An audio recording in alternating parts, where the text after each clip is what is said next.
Hello and welcome to my Alone With Me Minifreak series. This is episode 15, Rhythmic Pad. So first, what is Alone With Me series? Alone With Me series is a series where you follow my end-to-end process in learning to get the best out of a synthesizer. In this case, it is the Arturia Minifreak. So now we've made our way through what I believe to be all of the features of the synthesizer. It's time to start designing some sounds. Now, these sound design episodes, I don't have a clear sound in mind. All I have is the title or the name of the sound that I provided. In this case, Rhythmic Pad. So let's create a knit patch and let's try and make a rhythmic pad. When I said rhythmic pad, I immediately thought of the LFOs in the shaper mode, the Waveshaper mode. So let's just put both LFOs in Waveshaper mode. Let's have them both running on 8ths, just so we have those ready. But I'm going to design the core sound, and then I'm going to add those elements in. So let's try and use both oscillators, because I tend not to do that.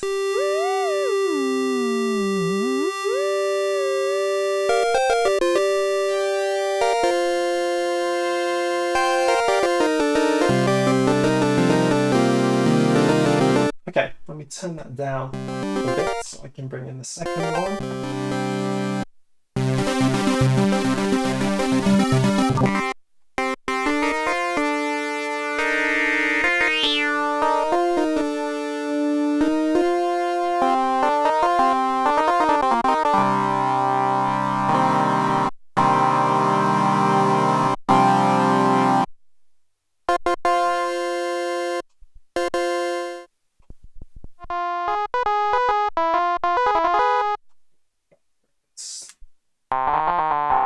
Down an octave.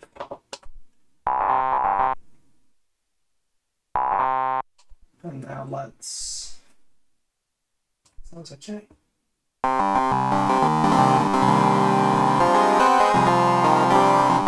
So I have quite a bright tone here, quite a complex tone, which is what I was looking for.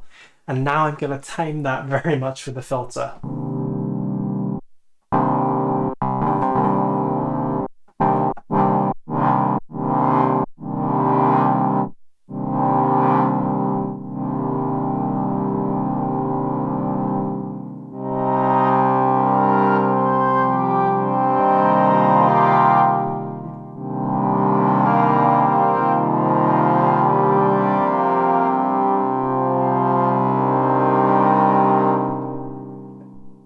Throw in some velocity sensitivity.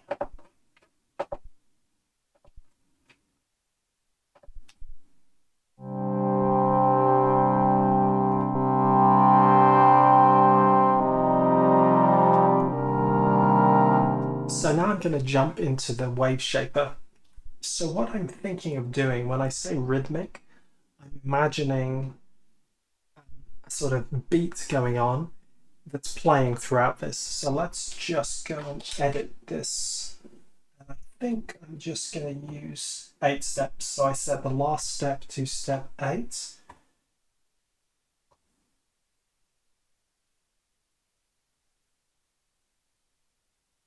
Yes, there we go. So we can see the steps, and in fact by default it has these as ramps, which I think might be interesting.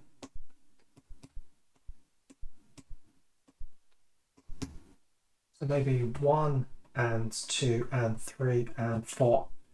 So that's a rhythm. I just sort of thought of a rhythm that I might be interested in using, and what I'll do is use that rhythm to modulate the cutoff. So this is LFO 1. 1 cutoff.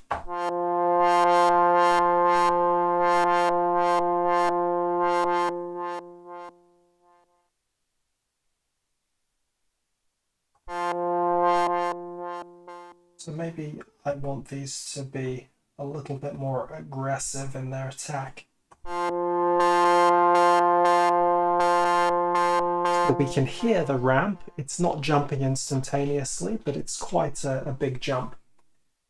I think for the second LFO, I might like something which is not synchronized in time with the first one.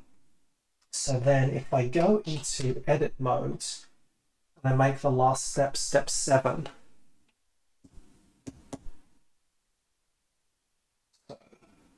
7.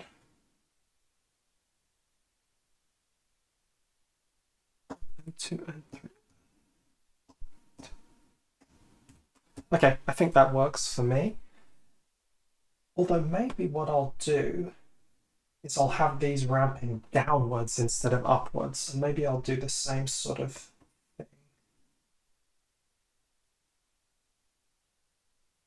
If I hold that down and press the rest of them. So now I've got 2 different rhythms that are playing, but I think the rhythms then I will need to have triggering work differently. If I have these polyphonically triggering, they're all pulsing out of rhythm.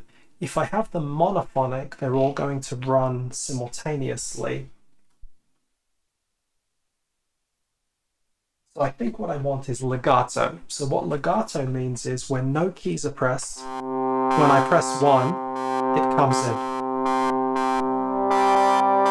Now if I add extra notes, they remain in rhythm with that. So let's do the same for the second LFO, legato trigger. Maybe instead of having all of that modulation from that first one, I can have, I do it negatively. Let's see what happens if I do it negatively. So I'm going to have, I had, let's say 55, and let's have this negatively 25. Let's just hear how it sounds. And now I'm going to try having them both positive because I'm not sure which is going to sound more interesting to me. So let's bring that down to 25. So now I've got these 2 rhythmic LFOs.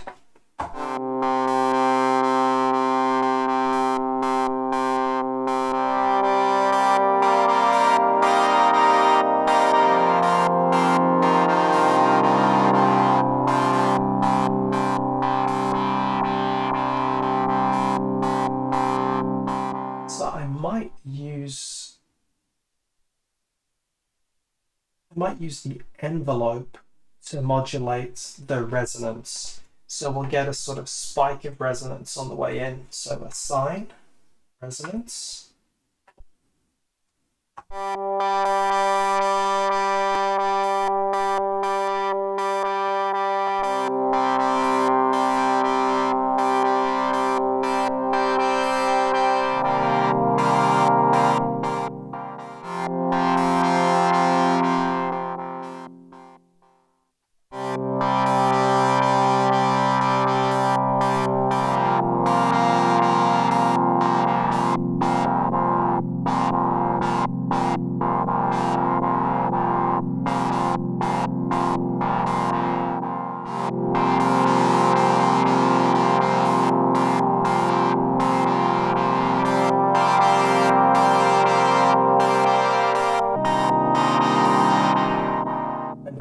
To also use the cycling envelope, maybe to shift the balance between the 2 oscillators. So what I think I'll do then is have volume 1 and volume 2 as these last 2 assignable parameters, and then I'm going to run this in looping mode, but I'm going to run it short so as I can easily tune the values, and then I'm going to slow it down.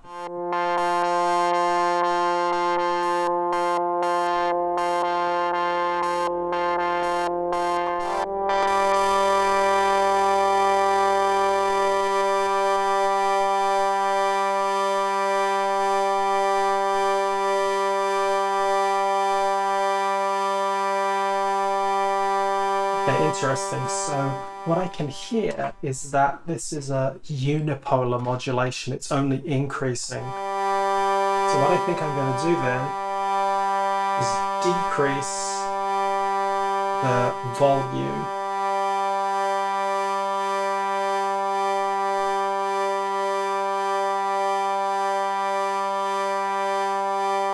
And then exactly what that is, I'm going to do the opposite amount of modulation here. So this is going to be minus 40. So this is going up from 44. This one can...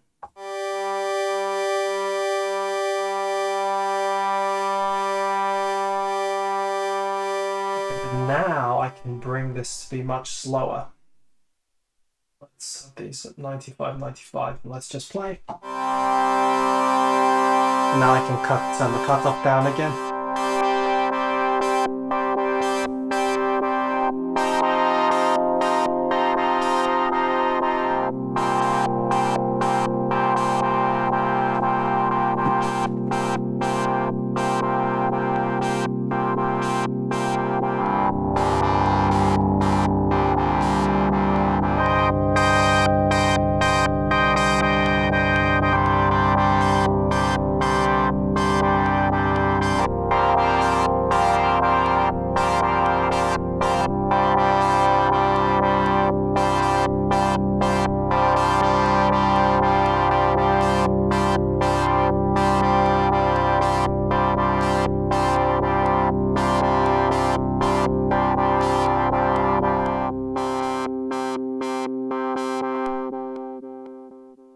Sounding pretty good. I think all that we're missing really is maybe some effects. So let's try and put some effects in place. Let me just listen.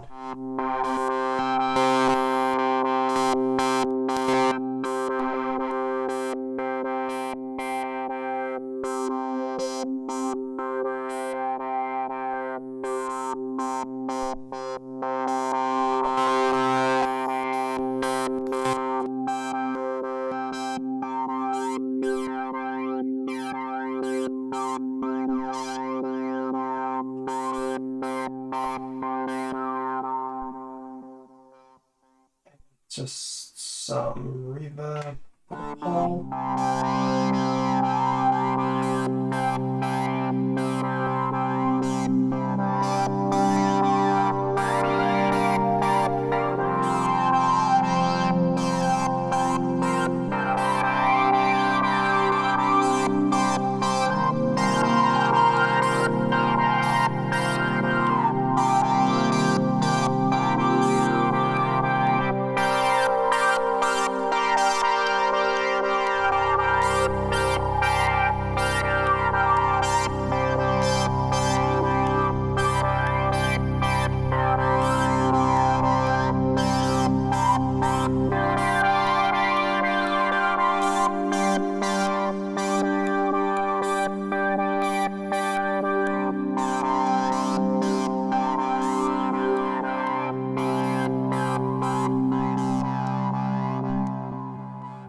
Okay, so I think that is approximately the sound that I was looking to create.